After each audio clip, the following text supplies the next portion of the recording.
ina ang gumagamit ng kanyang 4 na taong gulang na anak para makapagsampa ng gawa-gawang kaso ng kidnapping at rape. Ginagawa niyang pananakot ito upang makapangikil ng pera. Bayan, mag-ingat po tayo sa mga individual na humingi umano ng tulong pero sa huli ay babalik na rin ka pa. Ang modus, gagawa ng isang naratibo gamit ang musmus na anak. Tatakbo sa mga assistance groups at maging mga otoridad upang sabihin na inabuso ang kanyang anak. Pero habang tinutulungan siya, bigla niyang babaliktarin ang mga tumutulong sa kanya. Una ay ang hihingan muna niya ng pera, kung di siya pagbibigyan, mag-eskandalo at magbabanta na magsasampa ng kaso. Dekada-dekada na po tayo sa serbisyo publiko at masasabi natin na kasalamuhan na natin ang lahat ng klase ng tao. Ngunit isa sa mga lumapit po sa atin nitong nakaraang buwan ay may masamang balak na baliktarin ang lahat upang makakuha ng inaasam na interes.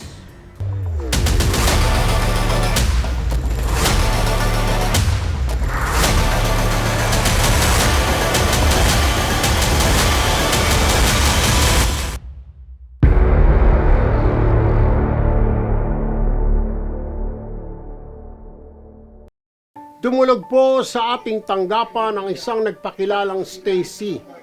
Kwento niya, ni-rape umano ang anak niya na 4 na taong gulang nang kinakasama nito ngayon at 4 pang mga kasama nito sa trabaho. At bago pa raw ang insidente, ni-rape din daw ang bata ng ama nitong Koreano. 2 taon na ang nakakaraan. Wala na namang mangyayari. Siya mismo ang nagpaliwanag ng naratibo sa isang on-cam interview sa ating opisina. Anya, pwede naman daw siyang manahimik na lang dahil ang mga umabuso mano sa kanyang anak ay makapangyarihan. Pero di niya raw maatim ito. Patagurin umano ang pagtuntun nila sa ating tanggapan dahil hinahanap ngayon ng Koreanong ama ng bata ang musmus upang maibenta sa isang child trafficking syndicate. Nirape daw yung kanyang anak na 4 years old. Nakiusap siya sa amin na kung maaari ay pwede iwan yung kanyang anak dahil mas mahihirapan daw siya kung kasama niya yung anak niya sa pag-aayos ng mga dokumento. At saka masyado daw delikado dahil mas madali daw sila makita ng sindikato kung bit-bit niya yung anak niya. Kaya pumayag naman kami. After ng ilang araw lang, nagsasabi na siya na kailangan niya ng pera. Nagme-message siya, nung panahon na yon, nasa out of town kami na meron kaming tinatrabaho. Nung hindi na siya napadala ng pera, eto na. Makikita mo na yung mga text messages niya. Isauli niya yung anak ko. Miss na miss ko na yung anak ko. Kawawa yung anak ko. Lubos po tayong nababahala sa sitwasyong ito kaya agad tayong naglunsad ng mga hakbang na makatulong sa kanila, lalo na sa bata. Ngunit sa pagsasaliksik ng ating team na pag-alaman na ang mga sinasabing tao ni Stacy ay mga patay na. Mula sa Koreanong binabanggit niya na nagpapanggap lang umano na namatay at nagpapalit ng mukha hanggang sa dati niyang kinakasama na ay nagpapanggap din na patay at nagpalit ng pangalan. Lahat walang katotohanan. At sa gitna ng ating mga aksyon, bigla na lamang suwangguni si Stacy sa mga otoridad. Sinasabi niya na ang kanyang anak ay kinidnap at ni-rape muli. Bagay na walang katotohanan. Matapos ang pagbibintang ni Stacy, kinausap natin ang kanyang pamilya at sila mismo ang nagsabi na hindi nila ito nakakausap buhat ng makulong sa kasong drugs noong 2014. Nagsimula rin daw itong magkwento ng kung ano-ano hanggang sa mawala na lamang ng ilang taon bago magparamdam muli. Isa sa ilalim din si Stacy sa isang psychosocial test para malaman kung siya ay dapat na ipa-drug test at kung maaari pa ba siyang maging guardian ng kanyang anak. Kinapin daw yung anak niya. Tapos, meron siya bang, tamang hinala siya sir ba na may mga kapitbahay na lalaki na baka daw hinahawakan yung yung puwet. Sino ba yung ama ng bata? Yung ama daw ng batang yan is Koreano daw. Tapos nag-change identity. Kwento na lang talaga niya yan, sir. Ginagawa niyang negosyo yung anak niya. Tapos umaalis yan. Iniiwan lang niya yung anak niya. Ganon din nung unang nagpaambon sa akin. Iniiwan lang niya yung anak niya. Biglang 3 araw hindi uuwi. Tapos paano na yung baby? O yun yung ginagawa niya sa anak niya. Ikaw pa ang magiging masama kapag inampon mo siya. Tapos yung baby kawawa. Kasi kung pag sinong kausap niya, sasabihin niya, yung baby niya minamaltrato, minumulis siya, ganyan. Yun yung ugali niyan. Babae na yan, kaya kawawa yung bata.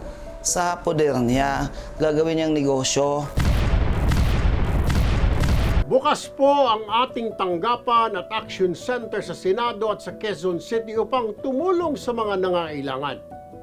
Ngunit hindi naman po tayo papayag na may sasaalang-alang ang kaligtasan at kalagayan ng ating mga kasamahan dahil lang sa masamang balak ng ilang individual. Makipag-coordinate po tayo sa karapatang ahensya ng ating pong pamahalaan, either the local government unit or the national government agencies which have the competent and appropriate authorities to act on complaints or other concerns pertaining to, in this case, child abuse. Kasi po mahalaga na magkaroon ng maayos at masusi na investigasyon. So kapag may natanggap po kaming kliyente, mga kababaihan at mga kabataan, papasok po sa amin ito at kung magrereklamo po sila, i-interviewin namin at aalamin namin kung ano yung talagang nangyari. Kukunin namin yung mga insidente at yung mga facts po nung pangyayari. After po ng filing, hindi lamang po natatapos ito. Kami rin po bilang investigador, ina-assess po namin at kinakailangan ng coordination sa tulong ng social worker for safety assessment. Sa mga kaso po ng katulad kay Stacy, asahan niyo po na bantay sarado na ang sitwasyon ngayon at sisiguruduhin nating mapapanagot ito sa mga atraso niya. Para naman po sa mga tunay na nangangailangan, patuloy pong tutulong ang aming tanggapan at programa para sa mga tunay na reklamo. Bayan, maging mapagmatsyag sa mga taong nanghihingi ng tulong. Walang pinipiling panahon ang panloloko. Ako po si Erwin Tulfo, ang kakampi ng mga inaapi.